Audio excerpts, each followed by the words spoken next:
اس وقت میرے اندر جیسے ایک چنگاری سلگ اٹھی۔ بلراج جیسے بے رحم لوگوں سے مجھے خدا واسطے کا بیر رہا ہے۔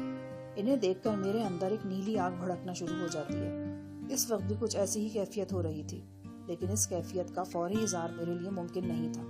میں کوشش کر کے اپنے ہاتھوں کی بندش کافی حد تک ڈھیلی کر چکا تھا، لیکن ابھی بھی وہ اتنی ڈھیلی نہیں ہوئی تھی کہ میرے ہاتھ آزاد ہو جاتے اور میں ان سے بلراج کی گردن ناپ سکتا۔ بہرحال دل ہی دل میں یہ طے کر چکا تھا کہ موقع ملا تو اپنے اس نیک ارادے پر ضرور عمل کروں گا۔ ایذا رسانی ایک سیاہ آرٹ ہے اور بلراج جیسے لوگ اس آرٹ سے بخوبی واقف ہوتے ہیں۔ آلہ جتنا تیز دھار ہو، جسم کو اتنی ہی کم تکلیف دیتا ہے۔ یہی وجہ ہے کہ بلیڈ سے کسی کا پیٹ بھی پھاڑ دیا جائے تو وہ بے خبر رہتا ہے، لیکن اگر ہتھوڑی سے کسی کے ننگے پاؤں پر ضربے لگائی جائیں اور انگلیوں کے ناخن کچلے جائیں تو اس اذیت کا اظہار لفظوں میں ناممکن ہے۔ بلراج بھی مجھ پر کچھ یہی ستم ڈھانا چاہتا تھا اور اس نے میری انگلیوں پر چند ضربے لگائیں، لیکن پھر قسمت نے ساتھ دیا اور ایک ضروری بلاوے پر بلراج تہہ خانے سے باہر نکل گیا۔ اس دوران میں مسلسل کوشش کرتا رہا تھا اور ریشمی ٹائی کی گرہ نے پھسلنا شروع کر دیا تھا۔ بلراج باہر چلا گیا تو میں نے زیادہ کھل کر کوشش کی اور اپنے ہاتھ آزاد کرانے میں کامیاب ہو گیا۔ ٹائی بدستور میرے ہاتھوں سے لپٹی ہوئی تھی، لیکن اب بندش اتنی ڈھیلی پڑ چکی تھی کہ میں معمولی کوشش سے ہاتھ کھول سکتا تھا۔ میرا خیال تھا کہ 5-10 منٹ میں بلراج واپس آ جائے گا، لیکن وہ نہیں آیا۔ قریباً 20 منٹ بعد دروازے کے قریب قدموں کی چاپ سنائی دی۔ پھر کسی نے باہر سے دروازے کی کنڈی چڑھا کر اس میں قفل ڈال دیا۔ میں اور دلیپ سنگھ اپنی اپنی جگہ گمسم بیٹھے رہے۔ یوں لگتا تھا کہ کوٹھی کی چہل پہل دھیرے دھیرے کم ہو رہی ہے۔ 1-1.5 گھنٹے میں وہاں سناٹا محسوس ہونے لگا۔ بس کبھی کبھار کسی دور افتادہ گوشے سے کوئی آہٹ یا آواز سنائی دے جاتی تھی۔ میں نے دلیپ سنگھ سے گفتگو کا آغاز کرنا چاہا، لیکن وہ اس قدر سہما ہوا تھا کہ الفاظ اس کے ہونٹوں تک آنے سے پہلے ہی ٹوٹ پھوٹ جاتے تھے۔ وہ گاہے بگاہے دروازے کی طرف دیکھتا تھا، جیسے اسے اندیشہ ہو کہ ابھی وہاں سے بلراج نمودار ہوگا اور اپنی گرجدار آواز میں سے کوئی شرمناک حکم جاری کر دے گا۔ وہ آنکھوں میں آنسو بھر کر بمشکل صرف اتنا بتا سکا کہ اس کا نام دلیپ سنگھ ہے اور وہ یہاں ناکردہ گناہوں کی سزا بھگت رہا ہے۔ میں نے گردن پشت کی طرف موڑ کر اور بازو سے کوڑ کر بڑی مشکل سے اپنی رسٹ واچ پر نگاہ دوڑائی۔ شام کے 7 بج چکے تھے۔ میں 3:30 بجے کے قریب سنیما سے پکڑا گیا تھا۔ اس کا مطلب تھا میری اسیری کو چوتھا گھنٹہ شروع ہو چکا ہے۔ مار پیٹ کے دوران میری رسٹ واچ کا شیشہ بھی ٹوٹ گیا تھا۔ اس شکستہ شیشے کو دیکھ کر میرے دل پر چوٹ سی لگی۔ یہ وہی رسٹ واچ تھی جو قریباً 3 ہفتے پہلے غزالہ نے میری سالگرہ پر مجھے تحفے میں دی تھی۔ اس گھڑی کے ساتھ وہ گرم سوٹ کا کپڑا اور ٹائی وغیرہ بھی لے کر آئی تھی۔ یہ سب کچھ وہیں مری میں رہ گیا تھا، لیکن یہ گھڑی میرے ساتھ آ گئی تھی، شاید یہ یاد دلانے کے لیے کہ کبھی کوئی ہر گھڑی سائی کی طرح میرے ساتھ تھا۔ رجمند بانوں کے اس عقوبت خانے میں بیٹھے بیٹھے غزالہ کی صورت میری نگاہوں کے سامنے گھومنے لگی۔ وہ بہت دکھی ہو کر مجھ سے جدا ہوئی تھی۔ وہ نگاہ جو اس نے آخری بار مجھ پر ڈالی تھی ہمیشہ کے لیے میرے دل میں ترازو ہو گئی تھی۔ اس کے چہرے کے تاثرات اور اس کی آنکھوں کے آنسو اور لبوں کی بے بسی، یہ سب کچھ آسیب کی طرح میرے ذہن میں چمٹا ہوا تھا۔ کاش میں اس جدا ہونے والی کو بتا سکتا کہ میرے پتھر دل کے اندر اس کے لیے کتنا پیار موجود ہے۔ کاش وہ ان طوفانوں کا اندازہ کر سکتی جو اس کی نسبت ہمیشہ میرے دل میں موجزن رہے تھے، لیکن شاید یہ اچھا ہی ہوا کہ وہ تصویر کا یہ دوسرا رخ نہیں دیکھ سکی تھی، ورنہ جدا راستوں پر چلنا اس کے لیے اور بھی دشوار ہو جاتا۔ میں نے گہری سانس بھر کر صوفے کی پشت سے ٹیک لگائی اور آنکھیں موند لیں۔ میرے پاؤں کی 3 انگلیاں درد سے چٹک رہی تھیں۔ یہاں بدبخت بلراج نے ہتھوڑی سے ضربے لگائی تھیں، جس طرح موسیقار ساز چھیڑنے سے پہلے تار وغیرہ کستا ہے۔ بلراج نے بھی اصل مار پیٹ شروع کرنے سے پہلے مجھ سے تھوڑی سی چھیڑ چھاڑ کی تھی۔ اس کا اصل حملہ تو اب ہونا تھا اور مجھے یقین تھا یہ حملہ شدید ہوگا۔ اگر میں اپنا بچاؤ نہ کر سکا تو کوئی بڑی بات نہیں کہ اگلے 1-2 گھنٹے میں میرے دونوں پاؤں انگلیوں سے محروم ہو جائیں۔ انگلیوں سے اٹھنے والی ٹیسوں کے علاوہ جسم پر اور بھی کئی جگہ آگ سی دہک رہی تھی۔ یہ ایسٹرن ہاک کے پنجوں کے نشانات تھے اور وہ خراشیں تھیں جو مار پیٹ کے دوران میرے جسم پر آئی تھیں۔ اس جلن سے نجات پانے کے لیے میں نے ٹرک کے بارے میں سوچنا شروع کر دیا۔ ہماری خوش قسمتی تھی کہ ٹرک پارک کرنے کے لیے ہمیں ایک موزوں ترین جگہ میسر آ گئی تھی۔ مجھے یقین تھا کہ کوئی بدقسمتی آڑے نہ آئی تو وہ ٹرک اس ویران گردوارے کے درختوں میں 1-2 دن تک بالکل محفوظ رہے گا، اور ممکن تھا ہفتوں تک اس جانب کسی کا گزر نہ ہوتا۔ مجھے صوفے سے باندھنے والی رسی کی بندش بہت مضبوط تھی، اور رسی کی اکلوتی گرہ بڑی عیاری کے ساتھ صوفے کے نیچے لگائی گئی تھی۔ میرے ہاتھ اس گرہ سے اتنے ہی دور تھے جتنی بے روزگار عاشق سے شب وصال دور ہوتی ہے۔ بہرطور میں کوشش جاری رکھے ہوا تھا۔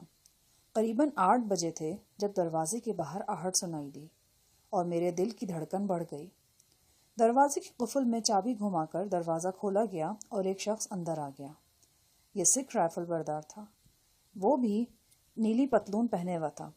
سرخ جرسی کے نیچے اس کی چربی دار توند ہر زینے پر تھرک تھرک جاتی تھی۔ اس کے ایک ہاتھ میں ٹفن کیریئر تھا۔ زینے سے اتر کر وہ لمبے ڈگ بھرتا میرے پاس آ گیا۔ تیری قسمت اچھی ہے، 5-6 گھنٹے اور مہلت مل گئی ہے تجھے، اب بھی وقت ہے۔ استاد بلراج کے ہاتھوں لیرو لیر نہیں ہونا چاہتا تو زبان کا تالا کھول دے۔ کہاں گیا ہے وہ؟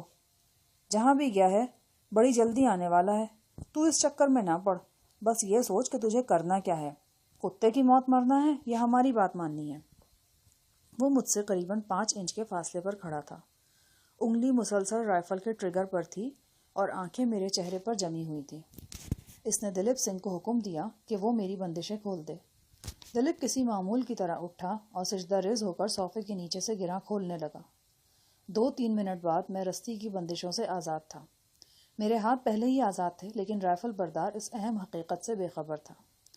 رائفل بردار کے اشارے پر دلیپ اپنی جگہ سے اٹھا اور ٹفن کیریئر کھول کر ڈبے صف پر رکھنے لگا۔ 2 ڈبوں میں سبزی کا سالن تھا اور ایک میں روٹیاں۔ میرا اندازہ تھا کہ رائفل بردار دلیپ کو حکم دے گا کہ وہ کھانا کھانے کے ساتھ ساتھ میرے منہ میں بھی نوالا ڈالتا جائے، لیکن اس وقت مجھے حیرت ہوئی جب رائفل بردار نے دلیپ کو میرے ہاتھ کھولنے کا بھی حکم دیا۔ حکم کی تعمیل کے لیے دلیپ میری طرف بڑھا۔ جو ہی وہ میرے اور رائفل بردار کے درمیان آیا، میرے جی میں آئی کہ اسے اچھال کر رائفل بردار پر پھینک دوں، لیکن پھر میں نے کچھ دیر صبر کرنا مناسب سمجھا۔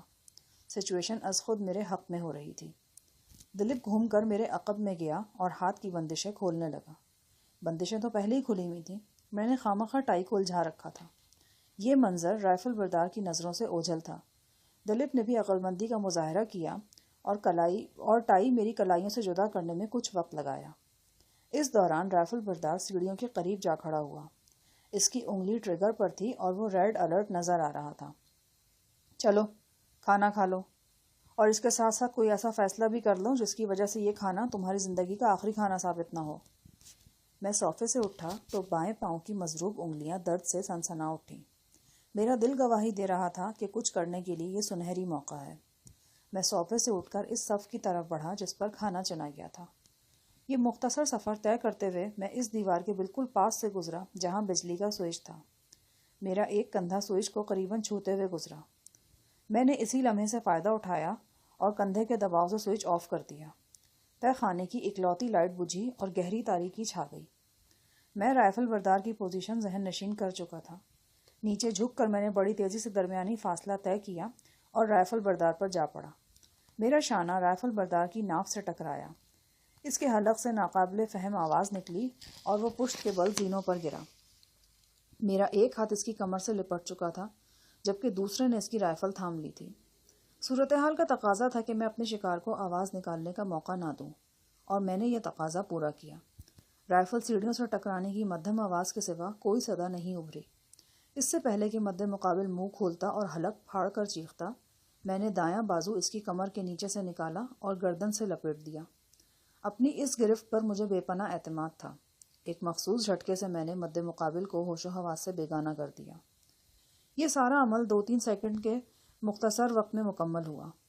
دلیپ سنگھ کے حلق سے ڈری ڈری آوازیں نکل رہی تھیں۔ میں نے پھنکار کر سرگوشی کی کہ وہ خاموش ہو جائے۔ وہ ایک دم خاموش ہو گیا۔ میں نے خود کا رائفل ہاتھ میں لے کر اس کا رخ تہخانے کے فرش کی دروازے کی طرف کر دیا۔ بڑے اعصاب شکن لمحات تھے۔ کسی بھی لمحے اس یکبستہ تہخانے میں موت رقص کر سکتی تھی۔ 5 سیکنڈ گزرے، پھر 10، پھر قریباً 1 منٹ گزر گیا۔ دروازے کے آس پاس کوئی آہٹ نہیں ابھری۔ اپنے فرار کا پہلا مرحلہ میں نے کامیابی سے مکمل کر لیا تھا۔ تہخانے سے باہر کسی کو کچھ نہیں پتہ چلا کہ یہاں کیا ہوا ہے۔ میں دلیپ کے پاس پہنچا اور تاریکی میں ٹٹول کر اس کا شانہ دبایا۔ یہاں سے نکلنا چاہتے ہو؟ نہیں، چلو اٹھو، بزدل نہ بنو۔ نہیں، واحے گرو کے لیے نہیں، مجھے میرے حال پہ چھوڑ دو۔ میں چند لمحے ساکت کھڑا رہا، پھر رائفل سنبھال کر بآہستگی سیڑھیوں کی طرف بڑھا۔ دروازہ ادھ کھلا تھا۔ میں نے دہلیز پر رک کر چند لمحے سنگن لی، پھر دبے پاؤں باہر آ گیا۔ یہ ایک طویل برآمدہ تھا۔ آخری سرے پر روشنی ہو رہی تھی، لیکن کوئی متنفس دکھائی نہیں دیتا تھا۔ پورش میں بھی کوئی گاڑی نظر نہیں آ رہی تھی۔ ایسا لگتا تھا کہ اس کوٹھی کے مکینوں کو ہنگامی طور پر کہیں جانا پڑا ہے۔ میرے لیے یہ تائید غیبی ہی تھی۔ میں برآمدے کے ٹھنڈے فرش پر دیوار کے ساتھ ساتھ چلتا پورش میں پہنچا۔ مین گیٹ پر گورکھا گارڈ نظر آ رہا تھا۔ خود کار گن اس کے ہاتھ میں تھی اور وہ چال ڈھال سے ایک بے حد چوکس شخص دکھائی دیتا تھا۔ میں گارڈینیا کی 5 فٹ اونچی باڑ کے پیچھے چلتا بیرونی چار دیواری کے پاس پہنچ گیا۔ کسی قریبی کمرے سے ٹی وی چلنے کی مدھم آواز آ رہی تھی۔ دوردرشن سے ہندی فیچر فلم دکھائی جا رہی تھی۔ ایک گانے کے بول بھی فضا میں گونج رہے تھے۔ میرے سامنے ایک 7 فٹ اونچی دیوار تھی۔ مجھے اس دیوار پر چڑھ کر اس طرح سڑک پر کودنا تھا کہ کسی کی نگاہ مجھ پر نہ پڑے۔ دیوار کے پاس مالٹے کے پودوں میں مجھے چند کپڑے نظر آئے۔ یہ دھو کر سوکھنے کے لیے پھیلائے گئے تھے۔ ان میں ایک کڑھائی دار گرم شال بھی تھی۔ یہ مردانہ شال کافی قیمتی نظر آتی تھی۔ میں نے یہ شال پودے سے کھینچ کر بکل کی طرح جسم سے لپیٹ لی۔ چند لمحے گرد و نواح کا جائزہ لینے کے بعد میں نے دیوار پھلانگی اور باہر سڑک پر آ گیا۔ یہ ایک وگلی سڑک تھی۔ کسی نے مجھے دیوار سے کودتے نہیں دیکھا۔ میں سڑک پار کر کے ایک چھوٹی سی گلی میں گھس گیا اور وہاں سے ایک دوسری سڑک پر نکل آیا۔ یہ سارا رہائشی علاقہ تھا۔ رات کے 8:30 بج چکے تھے۔ سخت سردی کے سبب لوگ گھروں میں دب کے بیٹھے تھے۔ جلدی مجھے ایک سائیکل رکشہ نظر آیا۔ میں ننگے پاؤں تھا اور زیادہ دیر پیدل چلنا میرے لیے مناسب نہیں تھا۔ میں سائیکل رکشے میں بیٹھ گیا۔ کہاں جانا ہے سر جی؟ رکشے والے نے میری قیمتی شال دیکھتے ہوئے پوچھا۔ گردوارہ اسٹاپ چلو۔ میرے ذہن میں فوری طور پر یہی نام آیا۔ یہ جگہ اس سنیما ہاؤس کے پاس ہی تھی جہاں سے سپہر کے وقت مجھے پکڑا گیا تھا۔ جوں میں کوٹھی سے دور ہو رہا تھا، تنے ہوئے اعصاب ڈھیلے پڑتے جا رہے تھے، لیکن اس کے ساتھ ساتھ ایک طرح کا شک بھی دل میں پھل پھول رہا تھا۔ اس شک کی پہلی کوپل اس وقت پھوٹی جب میں کوٹھی سے باہر نکلا تھا۔ نہ جانے کیوں مجھے محسوس ہو رہا تھا کہ میں اتنی آسانی سے اس جگہ سے فرار نہیں ہو سکتا تھا۔ کہاں اتنی احتیاط کہ مجھے رائفلوں کی چھاؤں میں رکھا جا رہا تھا، اور کہاں یہ بے پرواہی کہ ایک تنہا شخص تہخانے میں اترا ہے، کھانا کھلانے کے لیے میرے ہاتھ کھلوا رہا ہے۔ میں سوچنے پر مجبور تھا کہ کہیں یہ کوئی چال نہ ہو۔ پولیس والے اکثر ملزمان کے ساتھ ایسا طریقہ اختیار کرتے ہیں۔ تفتیش کے دوران ملزم کو چھوڑ دیا جاتا ہے، لیکن اس کے ساتھ مخبر اس کے پیچھے لگا دیے جاتے ہیں۔ ملزم سمجھتا ہے کہ اس کی جان چھوٹ گئی اور وہ اپنے اڈے پر یا اپنے ساتھیوں تک پہنچ جاتا ہے اور پولیس کا کام آسان کر دیتا ہے۔ عین ممکن تھا کہ مجھے بھی جان بوجھ کر نکلنے کا موقع فراہم کیا گیا ہو اور اس امید پر میرا تعاقب کیا جا رہا ہو کہ میں خرامہ اپنے ساتھیوں کے پاس واپس پہنچ جاؤں گا۔ میں نے رکشے والے کو گردوارہ اسٹاپ چلنے کو کہا تھا تو اس کا مقصد بھی یہ تھا کہ اس طرف جانے والا راستہ زیادہ مصروف نہیں تھا۔ اس راستے پر میں بآسانی اپنے تعاقب کا کھوج لگا سکتا تھا۔ فیشنیبل رہائشی علاقے سے نکل کر جب رکشہ والا بڑی سڑک پر آیا تو میں نے اپنی تمام توجہ عقب میں مرکوز کر دی۔ سڑک پر آمد و رفت جاری تھی۔ فوری طور پر میں کسی نتیجے پر نہیں پہنچ سکا، تاہم جلد ہی میری چھٹی حس زور و شور سے اعلان کرنے لگی کہ میرا تعاقب ہو رہا ہے۔ کچھ نادیدہ آنکھیں تھیں جو مسلسل میرے پیچھے آ رہی تھیں۔ میں خاص طور پر کسی گاڑی یا شخص پر شبہ نہیں کر سکتا تھا، لیکن یقینی بات یہ تھی کہ تعاقب ہو رہا ہے۔ جلد ہی میری سواری باد بہاری گردوارہ اسٹاپ پر پہنچ گئی۔ وسیع و عریض گردوارے کے عین سامنے جا کر سائیکل رکشہ رک گیا۔ شاید رکشے والے کا خیال تھا کہ میں یہاں متھا ٹیکنا چاہتا ہوں۔ میں نے اس کے خیال کو غلط ثابت کرنا مناسب نہیں سمجھا اور گردوارے کے اندر چلا گیا۔ لاؤڈ اسپیکر پر زور و شور سے گرنتھ کا پاٹھ ہو رہا تھا۔ جہاں سے گردوارے کا صحن شروع ہوتا تھا وہاں حاضرین کے بے شمار جوتے پڑے تھے۔ میرے لیے اس وقت یہ جوتے بڑے اہم تھے۔ مجبوری کے تحت تو مردار بھی حلال ہو جایا کرتا ہے، میں تو صرف جوتا چرانا چاہتا تھا۔ واحگرو سے معذرت کر کے میں نے بڑی احتیاط سے ایک جوتا منتخب کیا اور اسے پہن کر صحن کے کنارے کنارے چلتا گردوارے کے بغلی دروازے کی طرف آ گیا۔